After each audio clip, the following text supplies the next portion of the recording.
Bonjour et bienvenue à Be Back Podcast, le podcast sur l'univers des concessionnaires automobiles. Mon nom est Pierre-Olivier, je suis cofondateur de Pixel Guru et aujourd'hui je reçois Julien Beaulieu, le fondateur de l'entreprise Prêt Auto 911.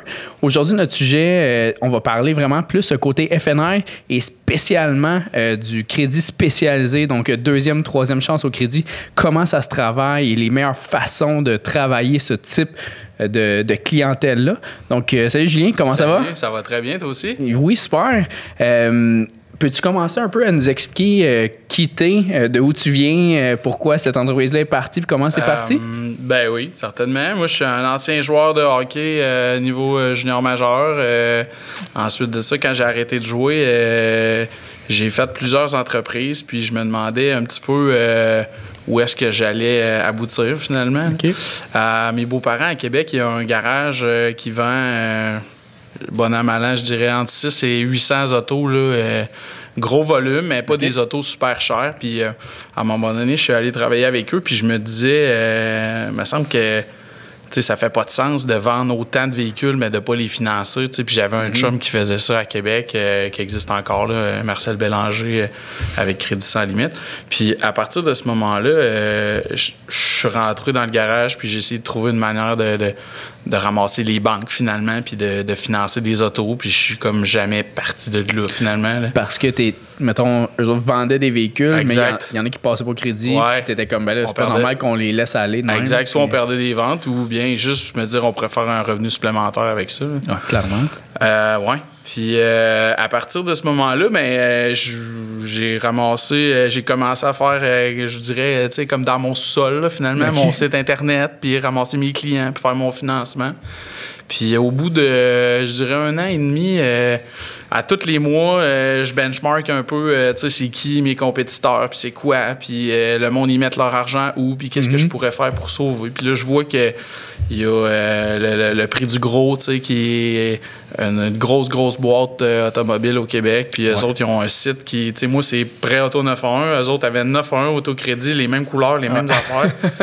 Fait que je peux plus... naïvement, j'envoie une lettre de mise en demeure. Finalement, on se rencontre. Puis au bout de peut-être 30 minutes, on est en affaires ensemble. Puis, OK. Ouais, c'est ça. Benoît, il me ressemble quand même beaucoup, là. On a des points communs en affaires. Donc, à partir de ce moment-là, ben, je me suis revenu avec le groupe Le Prix du Gros. Puis, OK. Prêt Auto 911 est né un peu comme ça. C'est même que ça a levé. Ouais, Okay. c'est comme ça que ça a levé plus. Ton premier kick, là. Ben, tu sais, je suis parti de vendre peut-être 150-200 autos par année à en faire plus que 1000. Fait que. Hey. Ouais, c'est pas ça. pire kick. Ouais, exact. Donc, c'est vraiment là où on a eu une belle croissance, puis où est-ce que, tu sais, je me suis mis à engager des gens, puis maintenant, on a une vingtaine d'employés. Là. OK. Nice. Bon petit hint, la mise en demeure a été payante. Pas mal plus payant que l'argent qu'il t'aurait donné, sûrement. Ouais, exact, mais oui, effectivement. Good. Puis, en fait, on va essayer de creuser un peu plus loin dans le principe de deuxième, troisième chance au crédit. Moi, c'est un volet que je connais sincèrement pas. J'ai travaillé en concession. Je connais quand même le milieu des concessionnaires automobiles, mais le volet financier, c'est un volet que j'ai jamais touché. Donc, je pars vraiment les yeux bandés avec toi. Là.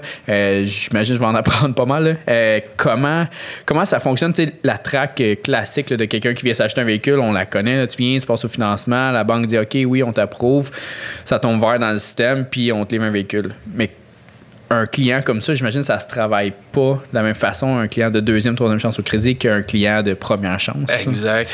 C'est quoi la plus grosse différence? Ben, tu sais, je dirais, le client qui est moi, toi, exemple, là, qui a un crédit, on va dire qu'on a des crédits parfaits, là. On rentre en concession, tu sais, puis je veux dire, je peux prendre n'importe lequel, puis ni plus ni moins, je peux partir avec, tu sais, c'est un peu ça. Versus ma clientèle, moi, actuellement, qui, tu sais, je dirais, on a à peu près 33 % de troisième chance, 33 % de deuxième, puis 33 % de première. Ce qui fait qu'on est vraiment bon dans l'industrie présentement, c'est qu'on est capable de faire passer de quelqu'un de la 2 à la 1, puis quelqu'un qui essentiellement passerait en 3, je suis capable de le faire passer en 2, mettons. OK, ce qui est vraiment avantageux pour le client, là. Ben ouais, exact. Mais la track, entre guillemets, moi, elle se fait très mal dans notre entreprise. Commencer à parler de... Il y a 3 jobs, un FNI. On s'entend, là, il va avoir la job de vente des produits, il va avoir l'approbation puis la documentation. Ouais. Moi, où est-ce que ma gang est vraiment, vraiment fort, entre guillemets, c'est l'approbation. C'est ça qui fait foi de tout dans ma business à moi, versus un dealer à volume là, qui va avoir 2-3 000 ventes par année. Donc, le client, quand il rentre chez nous, essentiellement, ça va soit par téléphone ou par Internet. Okay. On a développé un système où le client est répondu en même pas 5 minutes. Okay? Puis ça, c'est de moyenne là, dans nos chiffres. Mais que ce soit le soir, la fin de semaine, le matin, tout est fait pour que le client soit répondu rapidement puis qu'il soit répondu aussi de la manière que lui, il nous a contactés. Fait que, si le client il me contacte par cellulaire, mais en principe, il veut se refaire contacter sur son cellulaire. Fait que les gens, mettons, vont sur votre page Facebook, par exemple, ou notre site Internet. Là, puis ils font une demande de crédit, dans le fond. C'est clair qu'ils veulent s'acheter un véhicule, puis ils commencent par une demande de crédit à savoir s'ils vont être approuvés au crédit. Puis ils peuvent te contacter par cellulaire, Facebook ou exact, courriel. Puis on va répondre de toutes ces manières-là. Puis où est-ce que je m'enlignais avec ça, c'est que ce que je veux dire, c'est que le client, lui, il sait pas exactement vers quoi il va s'en aller comme véhicule, parce qu'il n'est pas nécessairement au courant de son approbation. Puis l'autre chose aussi, c'est que ce qui change beaucoup d'un dealer, je veux dire d'une concession régulière avec nous, c'est que les demandes se font un peu dans l'anonymat du web. Okay. Donc, quelqu'un qui est derrière son téléphone puis qui remplit la demande, souvent, c'est parce qu'il se passe quelque chose avec son crédit. Donc, la bonne manière pour nous de le faire, c'est d'avoir une pré-approbation. Okay? Je vais aller chercher une pré-appro, voir qu'est-ce que la banque est prête à prêter à ce client-là. Okay. Puis ensuite de ça, on va faire fitter un véhicule à l'intérieur de ça. Un peu comme les agents immobiliers. Ben pas les agents, mais comme si tu vas t'acheter une maison, tu vas souvent aller chercher une pré-approbation. Bon, tu peux aller chercher une maison jusqu'à combien? La préqualification bancaire. Exact. Ça ressemble ça avec les clients. Ben, ça ressemble un peu à ça, ouais. Puis tu sais, souvent les gens ont la fausse conception de dire troisième chance au crédit, ça va être du 30 %, ça va être on l'a tous déjà entendu. On l'a tous déjà vu. On l'a tous déjà vu, exact. Puis, tu sais, l'affaire là-dedans, c'est que moi, là, j'ai pas avantage à ce que mon client parte avec le plus d'intérêt sur son contrat. Non. Fait que souvent, les gens ont tendance à penser ou, tu sais, la fausse conception de dire, ils veulent mettre de l'intérêt puis ils veulent charger. Mais, tu sais, moi, je suis un courtier des produits des banques. Fait qu'à partir de ce moment-là, je reçois, mon salaire est fait par une ristourne. Par contre, moi, je veux juste être capable de vendre mon véhicule, puis souvent, je suis même pas capable, tu sais. Fait que les directeurs commerciaux qui travaillent chez nous vont juste aller chercher la meilleure approbation tout le temps, puis souvent, il faut vraiment se squeezer pour que ça fonctionne, tu sais. Fait que c'est là où c'est très différent d'une concession normale où on va vendre un grand Cherokee à 50 000, exemple, puis après ça, on va essayer de lui vendre des produits d'assurance. Nous autres, la vente est faite complètement à l'envers. C'est l'inverse. Je comprends. Fait que vous faites une qualification avec le client comme il faut, vous êtes capable aussi d'établir un budget X qui va être capable de se permettre, dans le fond, que vous êtes sûr que ça va passer au crédit, puis ensuite vous le dirigez vers un véhicule. Oui, exact. Souvent, c'est capé en fonction du revenu du client, tu sais. Ouais. Donc, je suis pas nécessairement là pour décider à sa place qu'est-ce qu'il veut se permettre ou pas. Par contre, la banque et la police des paiements, finalement. Si je te passe 15 000. Exact. Fait que, le but, c'est pas de maximiser le client dans ses paiements puis qu'il soit étouffé quand il part de chez nous. Par contre, je veux qu'il parte avec un véhicule qui est assez récent, bas kilométrage, puis qui a une balance de garantie. Tu sais. Ouais, je comprends. Puis la plus grosse différence, mettons, pour un consommateur de faire affaire avec une entreprise comme la tienne, mettons, versus un concessionnaire, est-ce qu'il y en a, mettons?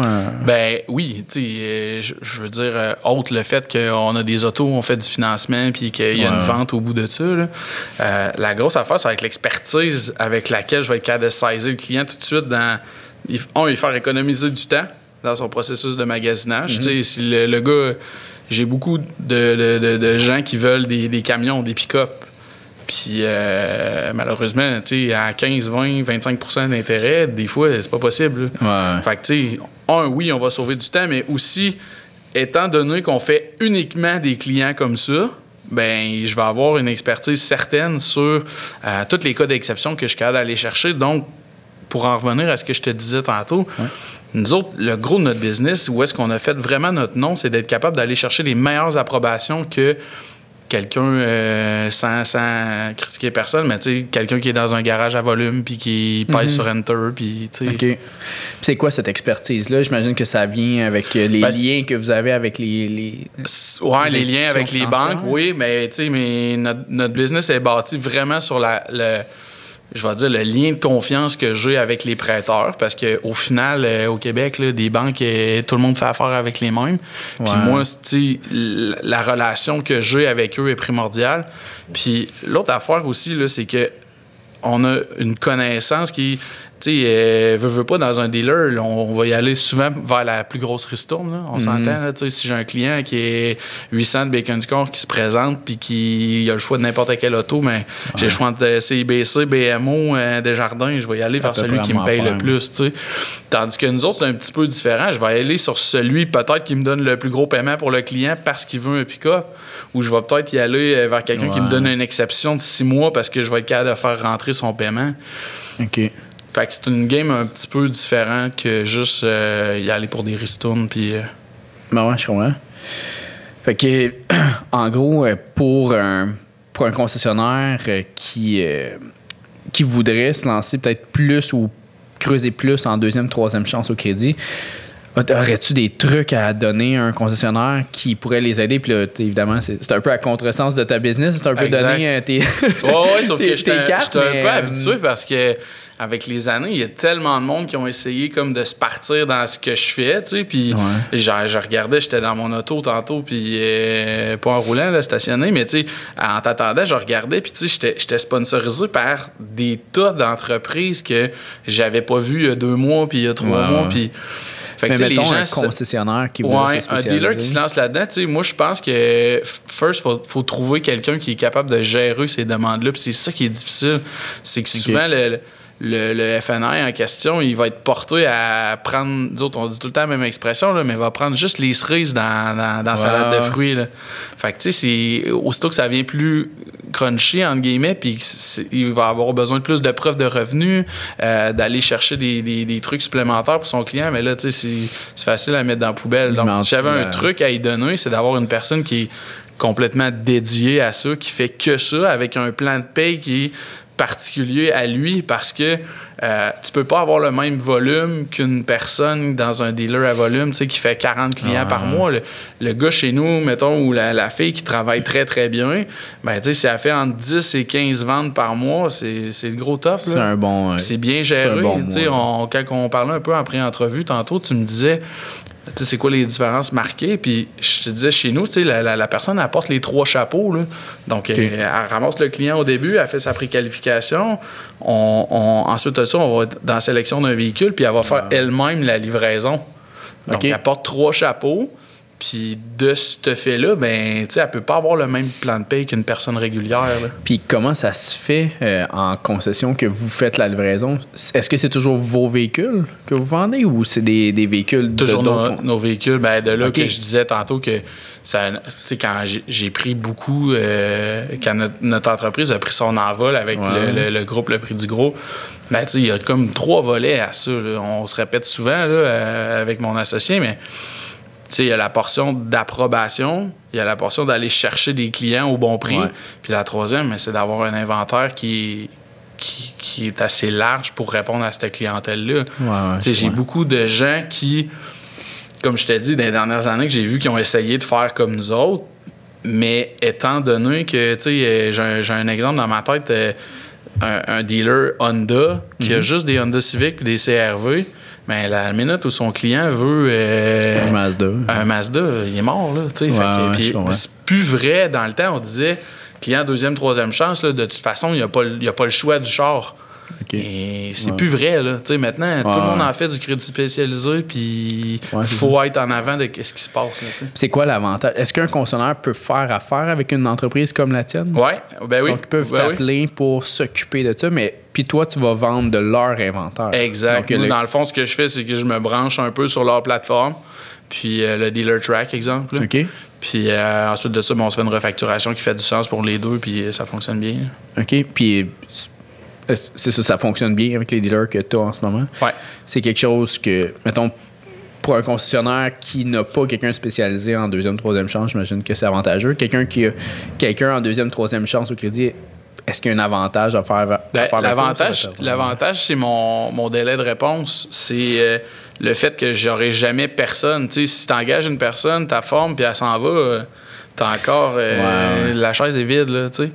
Donc, à partir de ce moment-là, nous autres, on a 20 personnes qui font ça à temps plein tout le temps, puis on gère les demandes, tu sais, on gère entre 600 et 700 demandes de crédit par mois. Okay. Donc, c'est quand même un bon flow, là. Puis, est-ce que, par exemple, quelqu'un qui va sur ta plateforme à toi, qui va faire une demande de crédit, j'imagine que tu le rediriges pas vers des véhicules qui sont clients chez vous. Mettons un concessionnaire qui est client chez vous, mais que cette personne-là, le consommateur va sur ton site, fait une demande de crédit, tu vas pas le rediriger vers un de tes concessionnaires?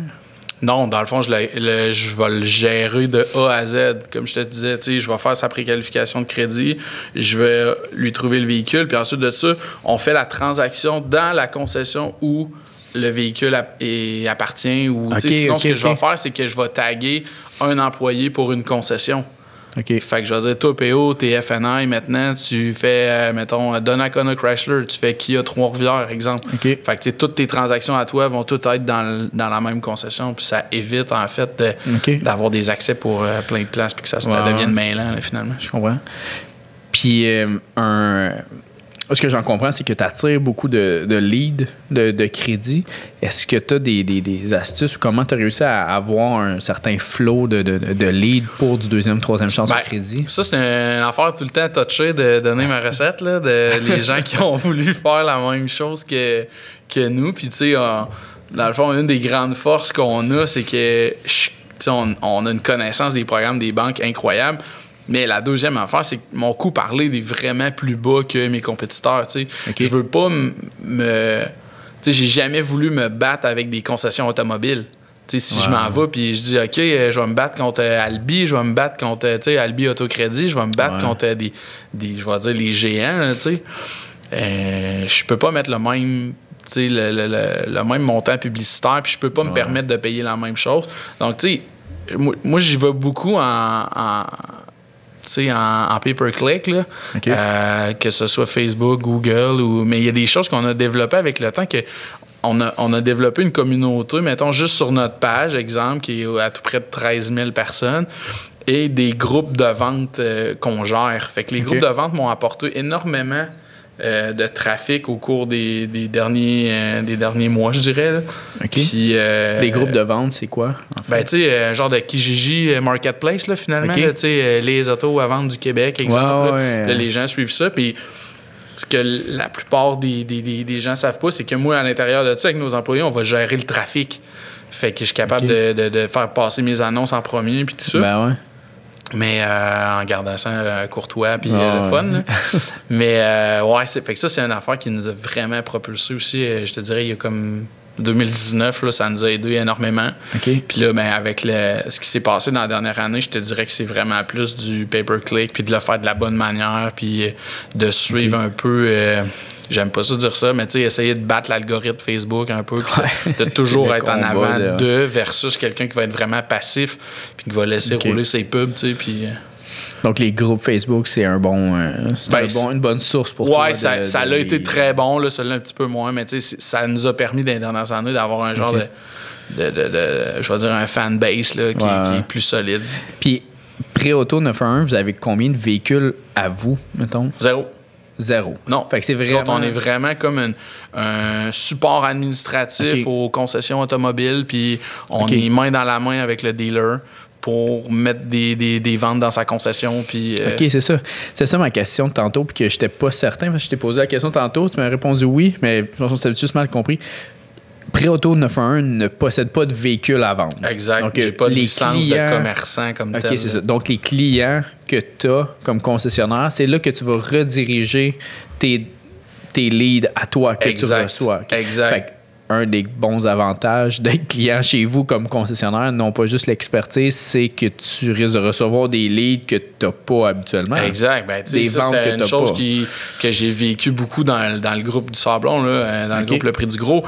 vendre un Mazda flambant neuf chez Mazda Victoriaville, mais le gars vient de Lac-Saint-Jean. Fait que, tu sais, c'est un lead qu'il n'aurait jamais eu, mais étant donné que nous autres, tu sais, dans ce groupe-là, on est propriétaire de Mazda.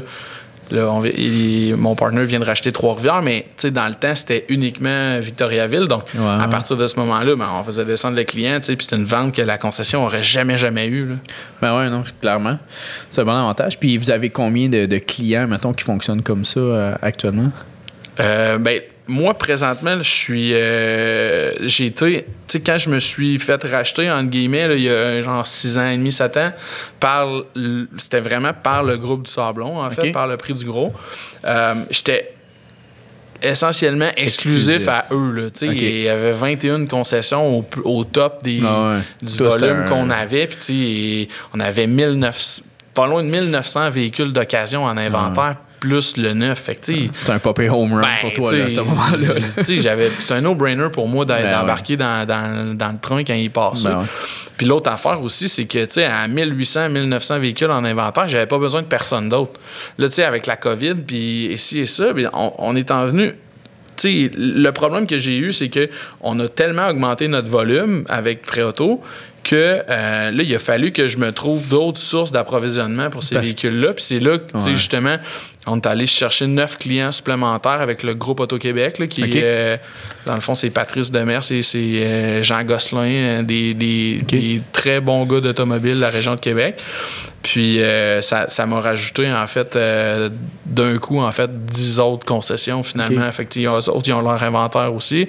Puis l'opportunité d'affaires pour eux là-dedans, c'est de voir, OK, je vais wholesaler, exemple, revendre des véhicules en bas de 20 000, entre 4, 5 et 600 par année qu'ils revendaient à d'autres groupes. Maintenant, ils vont les garder puis ils vont les redétailler avec nous. C'est un avantage incroyable pour eux. Là, Puis est-ce que ça a créé un peu de friction avec le prix? Non, pas du tout, parce que, en fait, étant donné que Benoît est partner avec moi là-dedans, mais de l'autre côté, c'est win-win. Puis la seule affaire, c'est de trouver son compte pour que tout le monde fasse des sous au bout de la ligne. Puis est-ce que vous êtes en mesure d'en avoir beaucoup d'autres? Est-ce que c'est dans les plans d'avoir, mettons, toutes les concessionnaires? Ce qui est le plus difficile pour moi, c'est de former les gens qui travaillent chez nous. C'est quand même assez long. C'est pas juste de prendre un FNR et de dire OK, maintenant tu vends de l'assurance vie. Moi, il faut que je monte les 3 portions de la job. Puis la portion de l'approbation, je dirais que ça prend au moins 1 an d'être. Ah ouais? D'être qu'est-ce qui fait que ça prend autant de temps? Dans le fond, c'est que quelqu'un qui va travailler dans une concession normale, entre guillemets, nous, on gère juste les exceptions. Dans le fond, quand tu viens chez nous, là, mettons, je fais une grille, là, puis je dis, OK, là, le top des clients, c'est des clients de concession, puis là, moi, je commence à ceux qui sont refusés. Fait que, tu sais, c'est ça pareil. Là. Fait que mon meilleur, j'aime pas ça dire ça, mais tu sais, mon meilleur client, c'est lui qui est refusé ailleurs. C'est comme le pire d'une concession, entre guillemets. Là. Fait que, tu sais, puis là, je parle au niveau du crédit, là. Je parle pas au niveau de comment ils sont gentils ou pas gentils. Mais, fait que, tu sais, c'est là où c'est très, très différent dans l'approche puis dans la gestion de ces clients-là. Mais qu'est-ce qui fait que c'est différent? Tant que ça, mettons, dans la gestion de ces clients-là. Dans la gestion du client, c'est souvent que le client n'est pas autonome tout seul. C'est des clients beaucoup qui ont perdu leur emploi, ils ont eu des coupures de revenus, des gens qui sont tombés invalides. Fait que c'est souvent c'est nous qui courons après eux versus l'inverse. Envoie-moi ton slip de paye. J'ai pas d'ordi. OK, y a-t-il quelqu'un qui peut nous l'envoyer? Je vais aller au bureau en gros, je sais pas comment le scanner marche. C'est beaucoup ça. C'est le processus qui est long à faire. Puis d'être capable de gérer toutes ces contraintes-là, ça prend du temps. Versus j'ai des clients, reste que j'ai mes clients personnels, là. Puis les gars qui sont en affaires ou quoi, là, tu lui demandes quelque chose, 30 secondes après, ça rentre dans ton courriel, puis le format est bon, là. J'ai eu, je vais te donner juste une anecdote vraiment drôle, là, mais j'en ai 2, mettons, des anecdotes qui me viennent à l'esprit. Mais dans les temps où j'ai commencé, je demande à un client, hey, envoie-moi une photo de ton permis de conduire, faut que je présente ça à la banque pour ton dossier. Le client me prend une photo sur la table comme ça, mais le sac de potes, puis la pipe à côté, puis je dis là, moi, il faut que j'envoie ça à la banque, là, tu sais. Ah, te dérangerais-tu bien gros de tasser ton sac de weed? Ben, c'est ça. Fait que, tu sais, c'est beaucoup de choses comme ça qui font que ça ralentit le processus de vente, puis ça allonge la vente. Puis l'autre chose aussi, c'est que, tu sais, je te donne un autre exemple de la même chose, là, puis tu sais, celle-là est encore plus croustillante, puis c'est pas pour rire du monsieur, mais tu sais, on demande au monsieur, le gars, il invalide à vie, tu sais, CSST. Puis là, je dis, avez-vous une preuve de revenu, tu sais, que vous allez avoir cette rentrée d'argent-là, tu sais, le restant de vos jours. Puis, tu sais, sa preuve de revenu, lui, pas d'Internet, pas d'ordi, pas rien. Sa preuve de revenu, il s'est mis dans le miroir, puis il nous a envoyé une photo de sa cicatrice de son bras. Fait que, tu sais. Oh, c'est comme cute, mais genre. Ouais, mais c'est ça, mais ça te donne un peu une idée à quel point, tu sais, des fois, je pars de loin, là, tu sais. Fait que. Oh, wow. Je peux pas rire. Mais non, je sais. Mais, tu sais, on a une photo de sa cicatrice comme preuve de revenu. Ouais, fait que, tu sais, c'est des choses comme ça qui font que faut vraiment comme plus accompagner le client, puis que c'est pas la même vente pantoute que dans un dealer, là. Ouais, je vois. Puis c'est-tu payant, faire la deuxième, troisième chance au crédit, tu sais, versus, parce que là, tu sembles me dire qu'évidemment, c'est vraiment plus long, puis je le comprends, là. C'est pour ça que tantôt, quand tu disais 15 ventes par mois, tu fais comme, t'es pas mal toutes les FNR, s'il y a des FNR qui écoutent, font comme, ben là, 15 ventes, tu peux pas vivre avec 15 ventes, là, tu sais, c'est un mois que je vais mourir de faim. Exact. C'est-tu payant, FNR? C'est payant. Pour deuxième, c'est payant si ton employeur, il comprend que c'est pas le même business. OK. Tu sais, dans le fond, si je m'assis dans un dealer à volume, puis que le gars, il me dit, je vais te payer 18-20 % puis je fais 10 transactions par mois, au bout d'un mois et demi, je suis plus là. Tu sais, c'est un peu normal. Fait que nous autres, on l'a fait d'une manière où je vais facturer, tu sais, par transaction, puis je suis capable de commissionner finalement mon FNI, qui est mon FNI vendeur, en fait, là, d'une manière qui fait du sens, tu sais. Puis, suite à ça, faut que tu changes ton plan d'affaires. T'sais, moi, j'ai pas les mêmes... En n'ayant pas d'inventaire, puis pas de local, entre guillemets, puis tout ça, j'ai pas les mêmes dépenses qu'un dealer normal. Fait que je peux me permettre d'aller commissionner un gars qui est super performant à genre 30-35 % de commission. OK. Fait que ça, c'est quelque chose qui est possible dans ce que je fais, étant donné que je suis uniquement sur le web, tu sais. Puis ça nous a amené des gens qui comprennent ça, puis qui catchent qu'à 35 % ils peuvent faire vraiment... un excellent salaire, tu sais. Mais ça reste que c'est pas la même job qu'un gars qui fait de la vente de produits. Là. Bon, clair. Est-ce que vous vendez des produits pareils? Ben, nous autres, on est avec Industriel Alliance dans le prix du gros, puis avec SSQ du côté du groupe Auto-Québec. Puis oui, on vend énormément de produits. T'sais, j'ai un taux de pénétration de garantie mécanique aux alentours de 40 %. 40 à 50 %. Dans le neuf, puis dans l'usager, tu vas me dire, ouais, c'est pas écœurant. Mais en deuxième, troisième chance, troisième chance, partons du principe, je peux pas en vendre. Là. Il est soit déjà inclus par la banque ou il y a juste pas de place. OK. Parce que la banque peut demander ça de façon automatique. Ouais, ben, tu sais, ceux qui vont faire de la location achat, là, en fait, là, il y a des banques de troisième chance qui font une genre de location avec un résiduel vraiment, vraiment bas, qui est un peu une vente, je vais pas dire déguisée, là, c'est pas le bon terme pantoute, là, mais, tu sais, je veux dire, si je te mets une location avec un résiduel de 100$ à la fin pour que tu me le rachètes, ben, tu sais, il demeure propriétaire du véhicule tout le temps que le client, jusqu'à ce qu'il ait remboursé au complet, finalement. Okay. Sans troisième chance, c'est quelque chose qui existe. Okay? Ouais, ça existe. Je savais pas. Ouais. Quel type Ben, t'as des locations accès crédit de ce monde, qui est une entreprise qui est très bien, qui a une très bonne réputation. Okay. Les kings de tout ça, dans le temps, c'était Autonome Presto, que les autres n'ont pas la meilleure réputation, mais... C'est quoi, pas une bonne réputation? Ben, c'était des frais qui n'avaient aucun sens, là, c'était des garanties obligatoires avec des protections obligatoires, puis des choses que tu veux pas nécessairement mettre ton client... Ton client ne sortira pas de là. Ah ouais, OK. Ouais. Entre guillemets, fait que c'est le genre de choses qu'on va vraiment pas faire affaire avec. Mais tu sais, quand je fais avec une entreprise comme Location Accès Crédit, pas vraiment de frais, tu sais, on appelle les frais cachés ou des choses comme ça. Fait que tu sais, le client, dans le fond, la seule différence, c'est qu'il est en location au lieu d'être en achat, puis il va avoir un prêt qui va l'aider à rebâtir son crédit. Là. OK.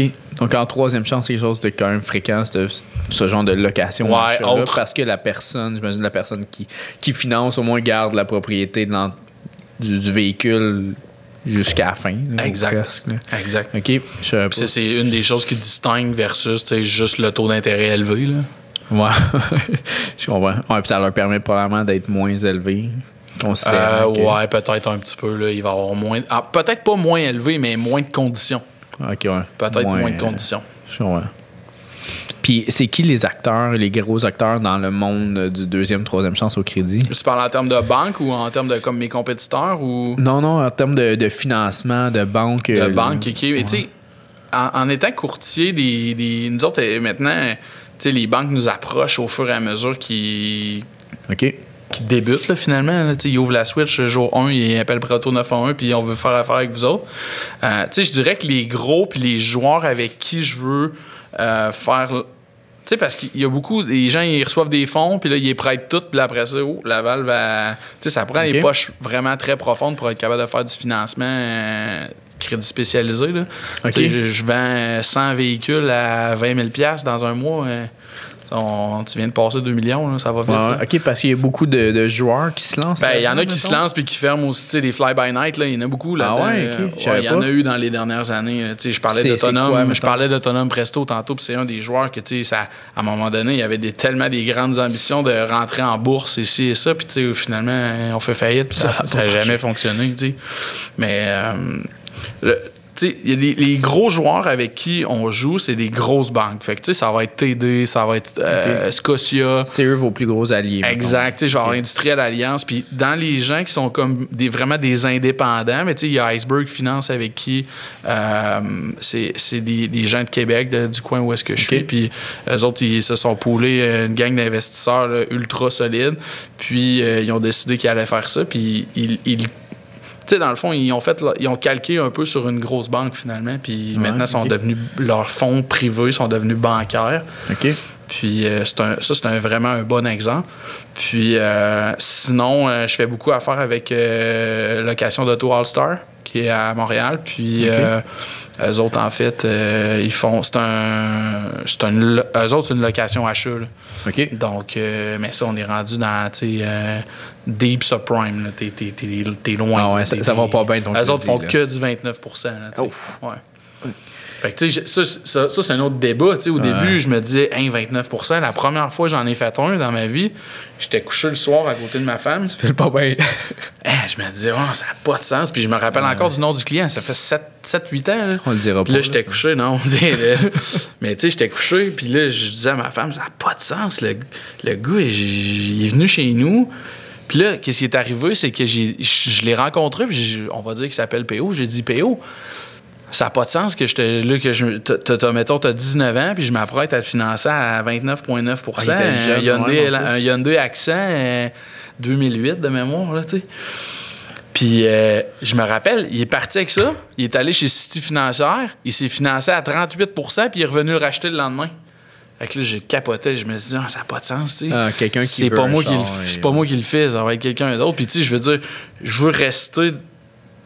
Tu sais, je veux jouer la game fair avec le client, je veux lui donner la vraie vérité, la vraie affaire.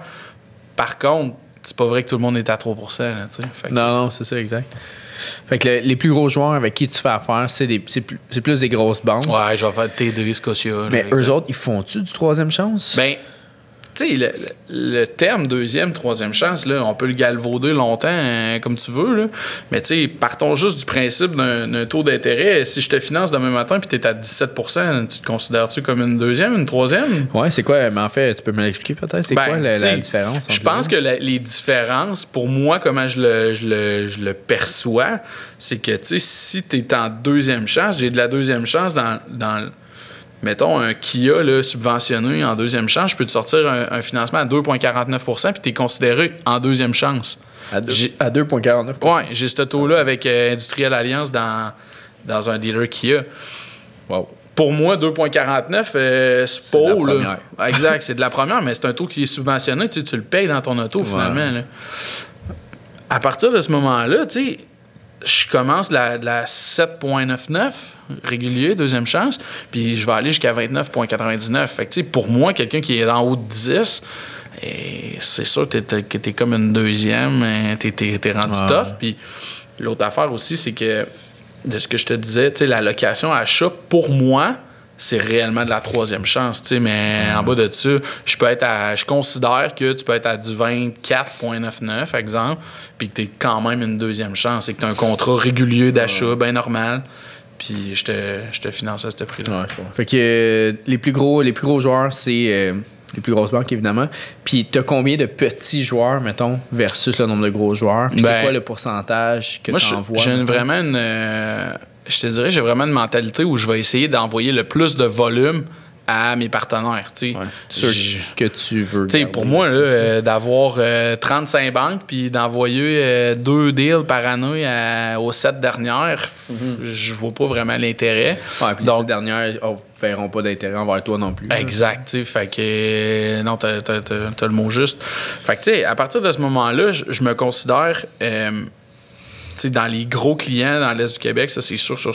Mais tu sais, TD, Scotia, Industrial Alliance, c'est sûr que c'est le core business est là. Okay. Ensuite de ça, tu vas avoir des très bons joueurs comme Carfinco, Iceberg Finance. Puis moi, je termine toujours avec Location d'Auto All-Star, qui est mon partenaire pour la troisième chance. Là. OK. Fait que sûr que ça va vraiment pas bien. Ouais. Sauf qu'en même temps, on dit tout le temps, hey, 30%, ça n'a pas de bon sens. Ouais. Mais tu sais, tu te présentes chez nous, là, tu me fais une demande de crédit, je sors ton bureau de crédit, tu as 2 repos, des repos qui sont des repossess, là, finalement, que tu n'as jamais payé ta voiture. Tu as 2 faillites, 2 repos, je suis capable de te prêter. Là. Fait que, tu sais. Clairement, personne te passerait 5$ là, dans la vie de tous les même jours, pas 25 cents, là, mais tu sais, tu peux pas t'attendre comme client d'avoir un taux d'intérêt qui est comme le gars qui paye tout bien. Là. Souvent, c'est ce qui arrive. Je regarde dans les commentaires Facebook, puis c'est du 30%, ça n'a pas de sens. Mais tu sais, si t'es rendu là, puis t'as pas encore la compréhension de savoir qu'est-ce qui fait que s'il y a du monde qui sont à 29, ben tabarnouche, je m'excuse, je sac, là, mais il y a quelque chose qui s'est pas passé. Là, il y a quelque chose qu'on comprend pas avec notre job aussi, c'est aussi de protéger le client de lui-même. Dans le sens où des fois, si on mettait pas des stops à des situations, il y a des clients qui comprennent juste pas puis qui prendraient n'importe quoi à n'importe quel prix. Là, puis est-ce que vous faites beaucoup... c'est quelque chose que j'utilisais quand je vendais des véhicules. On en faisait deuxième, troisième chance au crédit un peu. Puis... parce que, surtout pendant un certain moment, parce qu'il y avait quelqu'un qui était vraiment spécialisé là-dedans, qui était vraiment, vraiment bon, fait qu'il mettait vraiment l'accent là-dessus.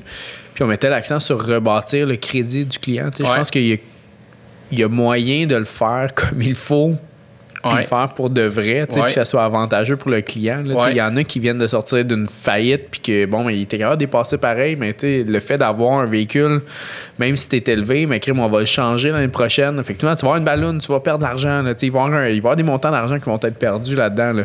Là. Ça va te coûter des sous, tes erreurs, mais il y a quand même un cheminement qu'on peut faire ensemble. Puis un véhicule, c'est une des choses, je pense, puis tu me corrigeras peut-être, c'est peut-être une des choses, je pense que la banque fait crime. Tu as réussi à payer un véhicule pendant 1 an avec des paiements de 3, 4, 500$ par mois. Ben, crime, on moi, je te donne entièrement raison là-dessus. Puis, tu sais, tu m'amènes sur une affaire qui est... Tu sais, ça vient me chercher quand même pas mal parce que j'ai énormément de compétiteurs qui se disent, tu sais, des docteurs du crédit ou de rebâtir le crédit. Je peux être en consultation avec toi, là, puis je vais dire une consultation parce que des fois, on fait pas de vente, là, puis on fait juste dire au client, écoute, ça n'a pas de sens ta situation, il faut que tu réexis ça, puis après ça, je vais être capable de faire quelque chose. Mais de dire que je suis capable de rebâtir puis que je suis un je suis docteur du crédit, moi, j'embarque pas là-dedans. Puis la raison est fort simple, c'est que ma job à moi, elle est je vais vendre un véhicule au final, OK? Puis, tu sais, si je continue en affaires, c'est parce que j'ai des ventes puis je suis capable de le faire. Autre que ça, je te dis que j'ai un rôle de protéger le client de lui-même. OK? Ça, je suis capable de faire la part des choses entre les deux. Puis ça, c'est bien correct. C'est juste que moi, je suis pas devin. Je peux pas dire à monsieur le client, si vous faites ça, vous allez rebâtir votre crédit. Puis c'est sûr que l'année prochaine, je vais vous refinancer à du 12 au lieu d'être à 22, exemple.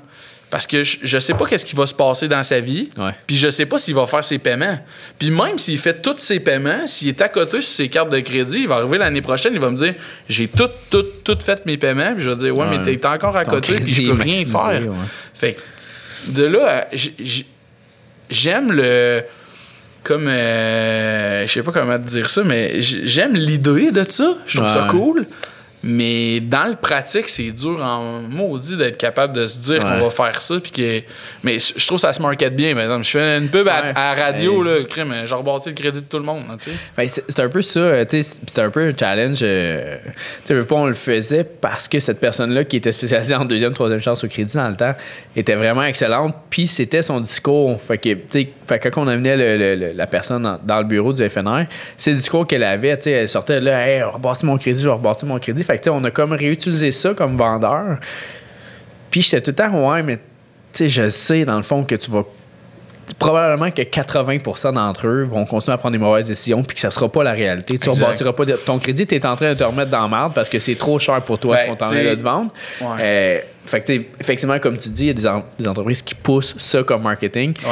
Qui est l'idée est bonne. L'idée est le concept est bon. Je comprends exactement ce que tu dis. Puis, tu sais, en même temps, là, l'employé avec qui tu travaillais, là, tu sais, probablement qu'elle était tellement bonne, tellement connaissante dans ce qu'elle faisait. Puis, j'en ai des employés comme ça, là, qui font un plan au client. Là, ils disent, OK, les 18 prochains mois, là, voici ce qui va se passer.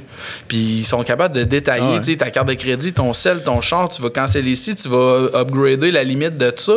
Puis, on va se reparler, puis ça va être ça. Puis, dans la pratique, ça arrive que ça se fait. Si tu suis le plan, ça fonctionne. Mais c'est ça. Les chances que le gars suive le plan. C'est une fine ligne qu'il fait, puis en même temps, on n'est pas des syndics, puis je dis souvent aux gens de pas devenir les docteurs du crédit non plus. Là, Puis si on essaie d'être, mettons, plus précis pour un concernant qui se dit « Ah, j'aimerais ça peut-être me perfectionner en deuxième, troisième chance au crédit. » On en fait des fois, mais c'est pas tant que ça. Mon monde ne sont pas si bons que ça. As-tu peut-être des conseils que tu donnes à tes employés, en fait, là, en formation dès le début? Ben, la chose principale, là, c'est que je trouve que les formations, souvent, sont bonnes, vont donner des bons guidelines là, de qu'est-ce qui est le crédit, qu'est-ce qui est ou qu'est-ce qui est pas, finalement. Puis, tu sais, il reste que la meilleure chose, c'est d'en faire. OK, puis même si je prenais toutes les formations du monde, si je comprends pas ce que je suis en train de faire, beaucoup des FNI, c'est ça le problème, je trouve, c'est qu'ils ont une mauvaise compréhension de qu'est-ce qu'ils sont en train de faire. En termes de paiement, en termes de risque que la banque est en train de prendre. Puis tant que la personne n'a pas compris ça, tu peux pas passer à l'étape supérieure. Puis le meilleur conseil que je peux dire, c'est d'appeler ton représentant, puis ton représentant interne à la banque, c'est l'approbateur, là, à chaque fois que tu as un refus. D'être curieux. Ça va être ton le meilleur conseil que je peux te donner, c'est ça. Puis on fait ça à toutes les fois avec les nouveaux employés. Tu sais. Est-ce qu'un conseiller, puis c'est une question que probablement bien du monde connaisse, mais que je sais pas, là. Est-ce que un concessionnaire, mettons un FNR, parle toujours à la même personne de chez TD, mettons? Ou c'est tout le temps des agents différents? Ça dépend des banques. Ça dépend du volume que tu as. Ça dépend de bien des affaires. Mais tu sais, nous autres, on travaille avec, exemple, Andréane chez TD, mais tu sais, tout le monde appelle Andréane quand ils ont un problème. Puis c'est ce qui fait que ça fonctionne bien, mais elle est capable de nous donner leur juste. Tu sais. Puis qu'est-ce qui fait une relation? Parce que souvent, j'entends le mot tu sais, bâtir une relation de confiance avec justement la personne chez TD et compagnie. De ta connaissance, c'est quoi la confiance? C'est quoi la latitude que la personne a là, de l'autre côté? C'est-tu juste des chiffres qui rentrent dans un système qui fait comme, écoute, ça passe pas, là, tu sais? Puis souvent, j'entends des « ouais, mais j'ai réussi à le faire passer ». Mais c'est quoi c'est quoi qui fait que tu es capable de le faire passer? Tu sais, la banque est toujours là pour avoir son cadre. Okay? Fait que tu sais, je pourrais pas sortir du cadre. S'ils disent je le prends 6 mois après sa faillite, ben c'était 4 mois, t'es pas là, tu sais. Mais il y a des circonstances particulières qui vont faire qu'ils sont capables de te donner peut-être des pourcentages d'intérêt de moins, d'étirer ton terme, des choses comme ça. Puis, je te dirais que pour moi, pour mes employés, la chose la plus importante, c'est de ne pas mentir aux banques. Tu sais, souvent, tu vas voir le gars, il dit « un tel job pendant combien de temps? Puis il n'y a pas de ballon, puis il y a ci, puis le charge, je l'ai payé tant. » Puis il essaie de faire fitter une transaction absolument. Mais tu sais, des fois, la meilleure confiance, c'est peut-être de dire « OK, cette transaction-là, je vais dire Andréane, parce qu'on vient d'en parler, mais OK, t'as raison, là, c'est peut-être pas la meilleure. Là, on va se reprendre sur le prochain. » Tu sais. Il y a j'ai vu dans le passé, tu sais, des gens changer les trims des autos, essayer de jouer avec des chiffres de faux cash, puis des affaires comme ça pour être certain que ça fonctionne. Par contre, ton prêteur est en train de prendre un risque supplémentaire là, parce que t'es pas en train d'y donner leur juste sur c'est quoi sa transaction. Fait que, tu sais, chez nous, c'est vraiment là-dessus que je mets l'emphase. Puis si on veut, tu sais, tous les gens avec qui on fait affaire depuis le début, puis je veux pas que ça change. Là, puis est-ce que tu es plus flagué, mettons, qu'est-ce qui fait que tu n'aurais pas une bonne relation avec quelqu'un? Est-ce que c'est, mettons, la fille a réussi, mettons, Andréane a réussi à te faire approuver un dossier, puis ce gars-là ne paye pas, c'est-tu là que ça te fait comme un mauvais nom? Ouais, exact. Ça, c'est ton taux de défaillance, là. Puis ton taux de repo. C'est quelque chose aussi, qui existe, ça, OK. Ben oui. Puis chacun des dealers, les gens savent pas nécessairement, là, mais les concessions sont classées dans une banque. Fait que t'es soit un A, un B, un C ou un D, puis ça dépend de plusieurs facteurs, mais tu sais, les deux principaux, selon moi, c'est la qualité de tes transactions puis ton volume de transactions. OK. Puis ça va faire que, tu vas avoir des... C'est une autre chose aussi qui va faire que les gens sont bien mieux de venir chez nous que d'aller chez Joe Finance sur le coin de la rue, là. Okay. C'est que quand moi, j'appelle chez TD, il y a des 90% des chances que, ou chez Scotia ou des grosses banques, je vais avoir un taux d'intérêt plus bas, là. Ouais. Je vais finir par être capable d'étirer ton terme. Je vais être capable d'avoir une exception versus le gars qui n'envoie rien. Ben, tu sais, c'est là que ça se joue. Là. Je comprends. Puis quand tu disais tantôt, un des trucs, appel quand tu es refusé. Qu'est-ce que tu peux dire à Andréane ou à n'importe qui quand t'es refusé? Ben, ça peut être plein d'affaires, tu sais. Pour qu'elle t'accepte. Ben, je vais te prendre un exemple qui est bien simple, là, mais tu sais, elle va dire, OK, ton client, il a 2 mois et 3 semaines d'emploi. Si tu me leur soumets la même affaire à 3 mois d'emploi, je vais te le prendre. Ben, si tu ne l'avais pas appelé, tu ne l'aurais pas dit. Hein. Ou tu sais, il y a une carte de crédit que je vois qu'il y a des paiements qui sont en retard. Si jamais ces paiements-là seraient à jour, je te le prendrais. Ah, OK. Tu sais, moi, ça m'est arrivé d'aller payer une carte de crédit d'un client pour y vendre une auto. Là. Fait que, Fait que, tu sais, c'est des affaires que, dans le fond, si tu n'appelles pas, tu ne le sauras jamais. Puis, il y a aussi le truc bien important, c'est que le bureau de crédit, ça nous en dit vraiment beaucoup sur un client. Mm-hmm. Mais le bureau de crédit que moi j'ai, tu sais, quand je sors par DealerTrack, là, qui est essentiellement, je sors Equifax, mais le bureau de crédit que la banque a est bien plus complet que le mien. Là. Fait que des fois, je vois, tu sais, moi, je le vois pas, il n'y a aucun retour nulle part. J'ai dit, pourquoi vous le refusez? Il est en retard sur son hypothèque. Il est en retard sur telle affaire. Okay. Je suis comme, je l'avais pas vu, tu sais, ça blindsidé un peu, là. Je comprends. Julien, ça fait commence à faire un bon petit bout qu'on jase. Ça fait déjà au moins 45 minutes. Merci beaucoup d'être venu, d'avoir parlé de deuxième, troisième chance. Si les concessionnaires ou quelqu'un voudrait faire une demande de crédit ou un concessionnaire aimerait ça faire affaire avec toi, il peut te contacter comment? Il peut me contacter directement sur le site internet de Préauto 911 ou préauto911.com. Puis c'est sûr et certain que c'est moi qui vais répondre. Super.